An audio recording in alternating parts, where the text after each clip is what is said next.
ബഹുമാന്യനായ എർബാച്ചൻ, വൈദികരെ,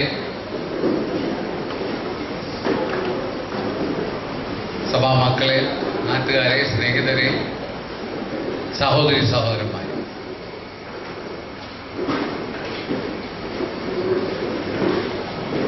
ഇന്നിവിടെ ഈ മഹത്തായ ചടങ്ങിൽ എനിക്ക് പങ്കെടുക്കാനായിട്ട് അല്പം വൈകിയാണ് വരാൻ സാധിച്ചത്. എറണാകുളത്തുനിന്ന് ഒരു 20 മിനിറ്റ് കൂടെ എടുക്കത്തില്ലെന്ന് കരുതിയാണ് ഇറങ്ങിയത്. പിന്നെ 10:10 ഇറങ്ങിയത്. പക്ഷെ ഈ വന്നപ്പോൾ 1 മണിക്കൂറോളം കഴിഞ്ഞു. അതുകൊണ്ട് മാർഗമധ്യം ഉണ്ടായ തടസ്സമാണ് ഇതിന് കാരണം. അതുകൊണ്ട് ആദ്യം തന്നെ ഞാനിത് ക്ഷമ ചോദിക്കുകയാണ്. കാരണം നമ്മുടെ സഭാ സെക്രട്ടറി ജോർജ് ജോസഫ് അദ്ദേഹം എന്നെ 1-2 തവണ എന്നിടെ വിളിച്ചു. പക്ഷേ മാർഗമധ്യ തടസ്സം അതുപോലെ ആയിരുന്നുകൊണ്ട് എത്താനായിട്ട് വൈകി. അതോടുകൂടി എൻ്റെ വാക്കുകൾ എൻ്റെ മനസ്സിൽ കൂടെ പോകുന്ന ചില ചിന്താശകലങ്ങളും ഞാൻ ചാരിറ്റി പ്രവർത്തനം ചെയ്യാനുള്ള കാരണം, അതിനുള്ള നിമിത്തം, നിയോഗം ഉള്ള എൻ്റെ അനുഭവങ്ങളും ചില ചിന്താശകലങ്ങളും 5-10 നിമിഷം നിങ്ങളുമായിട്ട് പങ്കിടാനായിട്ട് ആഗ്രഹിക്കുകയാണ്. പ്രിയമുള്ളവരെ, 1978 മെയ് 28-ാം തീയതി എൻ്റെ പിതാവിൻ്റെ വിയോഗം ഹൃദയസ്തംഭനം മൂലം ഉണ്ടായി. അന്ന് ഒരു ഞായറാഴ്ചയായിരുന്നു. സാമ്പത്തിക അനുകൂലത ഉണ്ടായിരുന്നിട്ട് പോലും അദ്ദേഹത്തിന് വേണ്ട രീതിയിലുള്ള വൈദിക സഹായം എത്തിക്കുവാൻ അന്ന് സാധിച്ചില്ല. അന്ന് ഞാൻ യുവാവായിരുന്നു.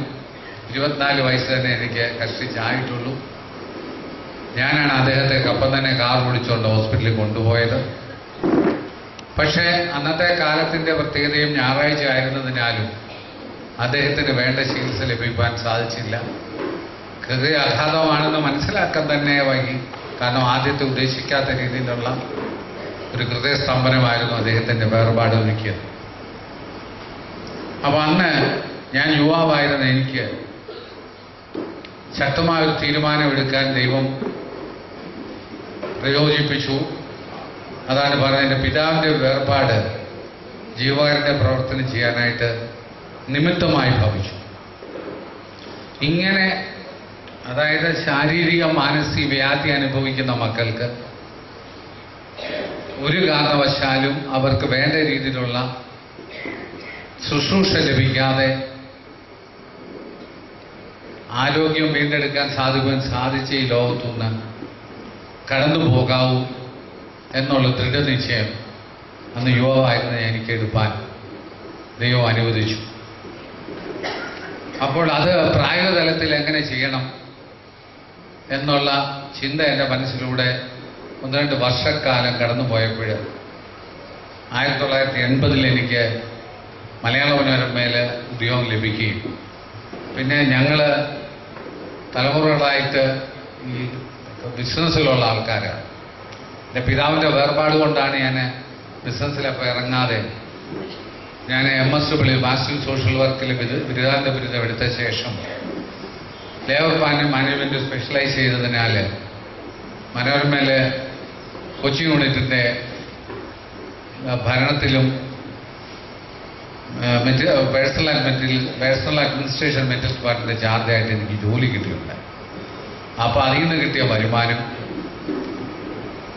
എൻ്റെ കുടുംബ ബിസിനസ്സിൽ നിന്നുള്ള വരുമാനം, ഇതെല്ലാം കൂടെ ഒരു ചെറിയ തുക എനിക്ക് കിട്ടിത്തുടങ്ങി. അതിൽ നിന്ന് രോഗികളെ ശുശ്രൂഷിക്കാം, അതെങ്ങനെ എന്നുള്ള ചിന്ത പ്രായോഗിക തലത്തിൽ എങ്ങനെയാണ്.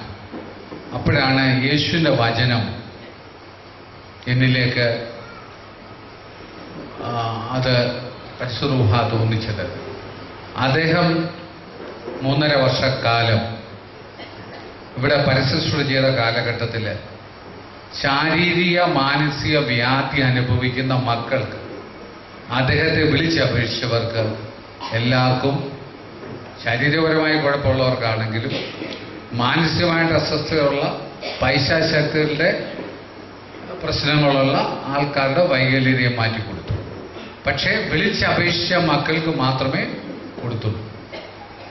അപ്പോഴ് എനിക്കൊരു കാര്യം അതിൽ നിന്ന് മനസ്സിലായി, ആരോഗ്യമാണ് എല്ലാത്തിനേക്കാളും വലുത്. നമ്മൾ ഒത്തിരി കാര്യങ്ങൾ നമ്മൾ ചെയ്യാറുണ്ട്. ബൈബിളിൻ്റെ പഴയ നിയമങ്ങൾ നോക്കിയാൽ, അല്ലെങ്കിൽ ഹിന്ദു പ്രമാണങ്ങൾ, മുസ്ലിം പ്രമാണങ്ങൾ, ഖുറാനും ഒക്കെ നമ്മൾ കരുതിയാൽ, നമുക്ക് ബൈബിളിൻ്റെ പഴയ ഭാഗം നോക്കിയാൽ പാർപ്പിടം, ഭക്ഷണം, വസ്ത്രം, ഇത് മൂന്നും ആണ് ജീവകാരുണ്യ പ്രസ്ഥാനം അല്ലെങ്കിൽ ജീവകാരുണ്യത്തിൻ്റെ അടിസ്ഥാനമെന്ന് നമ്മൾ കരുതിയിരുന്നു. അപ്പം നമ്മുടെ കർത്താവായ യേശുവാണ് നമുക്കതിന് ശരിയായ തിരുത്തൽ വരുത്തി തന്നെ. രോഗശുശ്രൂഷയാണ്, സമൂഹത്തിന് ആരോഗ്യം കൊടുക്കുന്നതാണ് ഏറ്റവും വലിയ മാതൃകയായിട്ട് യേശു നമ്മളെ കാണിച്ചു തന്നത്. കാരണം ആരോഗ്യമുണ്ടെങ്കിൽ നമുക്കെല്ലാം സാധിക്കും. ആരോഗ്യമുള്ള ആൾക്ക്, പ്രത്യേകിച്ച് മാനസിക ആരോഗ്യമുള്ള ആള് ഒരിക്കലും കള്ളം പറയില്ല, അയാൾ പീഡനത്തിന് പോകില്ല, മോഷ്ടിക്കത്തില്ല, തെറ്റായ രീതിയിൽ ചിന്തിക്കത്തില്ല, ശരിയായ മാർഗത്തിലൂടെ നടക്കും. പിന്നെ പൂർണ്ണ ആരോഗ്യവാനായ, പ്രത്യേകിച്ച് മാനസിക ആരോഗ്യമുള്ള എത്ര പേര് നമ്മുടെ കൂട്ടത്തിലുണ്ട് എന്ന് ചോദിച്ചാൽ വിരളമാണെന്ന് പറയേണ്ടിയായി വരും. ഇന്ന് ഈ കാണുന്ന മാനസിക വൈകല്യതയ്ക്ക്, അതായത് അതിൻ്റെ ഫലമാണ് ഈ കാണുന്ന ക്രിമിനലായിട്ടുള്ള കുറ്റവാസനയുള്ള ആൾക്കാർ.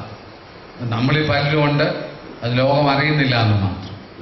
അതുപോലെ തന്നെ ശാരീരിക അസ്വസ്ഥത, ശാരീരികവും മാനസികവുമായ ആരോഗ്യമുള്ള ആൾക്ക് സ്വന്തമായിട്ട് അധ്വാനിച്ച് സ്വന്തമായിട്ട് വീടുണ്ടാക്കാം, വസ്ത്രം ഉണ്ടാക്കാം, ഭക്ഷണത്തിന് അവനും അവൻ്റെ കുടുംബത്തിനും ഇരതയിടാം.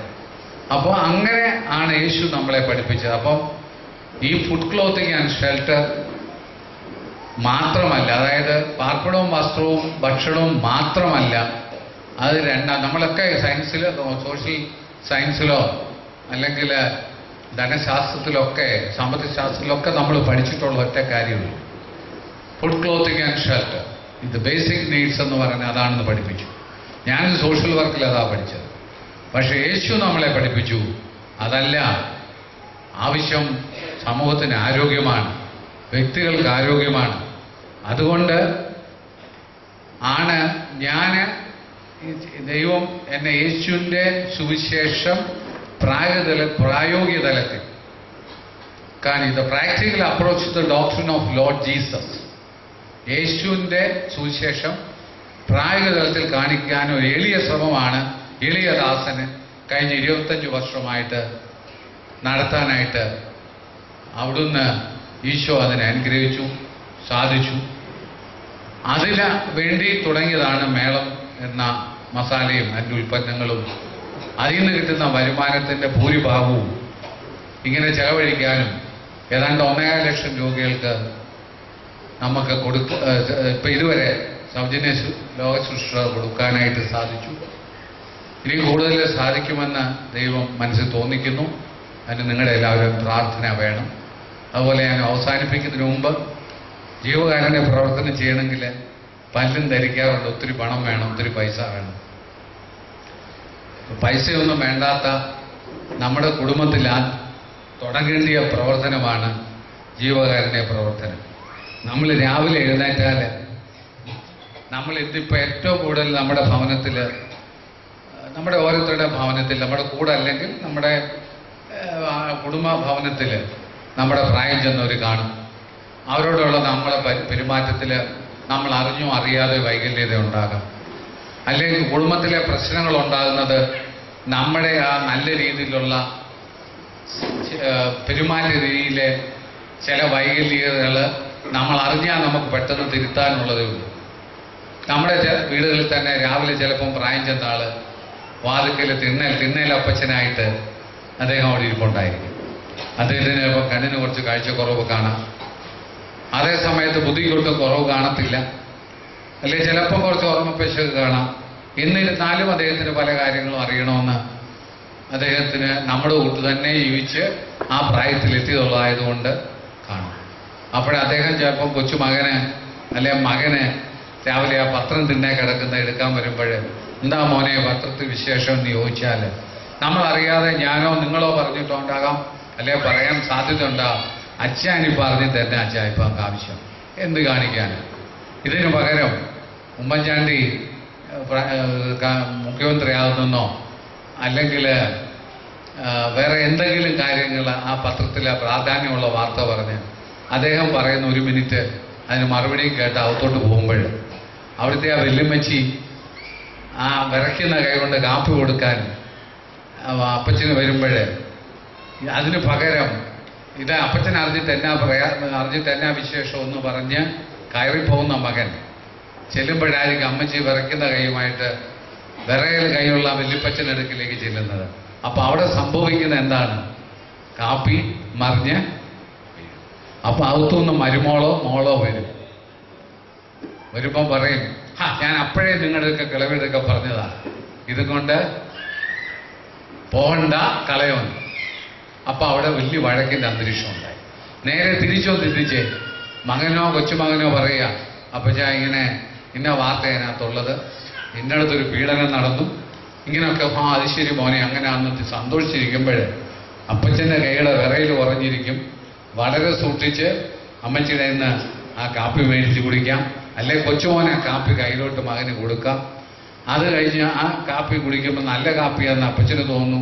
ഇടീ നന്നായിരിക്കുന്നല്ലോ കാപ്പി, അതെൻ്റെ നമ്മുടെ മകളെടുത്ത് തന്നതാ, അല്ലെ മരുമകളെടുത്ത് തന്നതാ, അല്ലെ സൂസനെടുത്ത് തന്നതാ എന്ന് പറയുമ്പോഴുണ്ടാകുന്ന ആ സന്തോഷത്തിൽ അകത്ത് ചെന്ന് മോളെ ഇന്നെടുത്ത കാപ്പി നന്നായിരുന്നെന്ന് അപ്പച്ചൻ പറഞ്ഞു എന്ന് പറയുമ്പോൾ അവിടെ ഉണ്ടാകുന്ന സന്തോഷം എന്ത്? നേരെ തിരിച്ച് ഒറ്റ വാക്കിൽ നമ്മൾ രാവിലെ നിസ്സാരമായിട്ട് അപ്പച്ചൻ അറിഞ്ഞിട്ട് എന്താവശ്യമെന്ന് ചോദിക്കുന്നത് ഇന്ന്. അതുകൊണ്ട് ജീവകാരുണ്യം നമുക്ക് അവിടെ തുടങ്ങാം. അതുകൊണ്ട് നമുക്ക് വെറുതെ തന്നിരിക്കുന്നതും മൃഗവുമായിട്ട് നമുക്ക് വ്യത്യസ്തത വരുത്തിയിരിക്കുന്ന ആ പുഞ്ചിരി എപ്പോഴും നിങ്ങളുടെ മുഖത്ത് കാണട്ടെ. അങ്ങനെ നമുക്ക് ചിരിക്കാം. അങ്ങനെ ലോകത്തിലുള്ള വേറൊരു വ്യക്തികൾ നമ്മളെ നോക്കി ചിരിക്കട്ടെ. അങ്ങനെ നമുക്ക് സന്തോഷിക്കാം. ദൈവം നിങ്ങളെ അനുഗ്രഹിക്കട്ടെ. യേശുവിന്റെ നാമത്തിൽ ജയ് ഹിന്ദ്. ഇപ്പോൾ ആദ്യത്തെ ഓണക്കിറ്റിന്റെ ഉദ്ഘാടന കർമ്മം നടത്തപ്പെടുന്നു.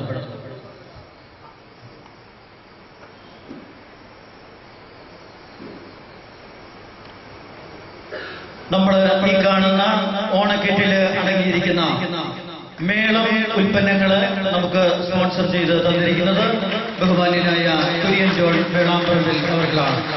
പ്രത്യേകമായ നന്ദി സ്നേഹവും ഈ തരുണത്തിൽ അറിയിച്ചുകൊള്ളുന്നു. ഇപ്പോൾ ധ്യാനത്തിന്റെ ഏറ്റവും അനുഗ്രഹിക്കപ്പെട്ട സമയമാണ്.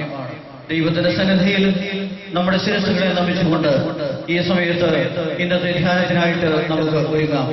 കഴിഞ്ഞ വർഷം ഇവിടെ ധ്യാനം ആരംഭിക്കുന്ന സമയം ഈ ധ്യാനം നയിച്ച വന്യനായ ജോഷുവാച്ചനിൽ തുടങ്ങി ഇന്ന് ടൈറ്റസ് ജോണസിൽ എത്തി നിൽക്കുന്ന 1 വർഷക്കാലത്ത് 70-75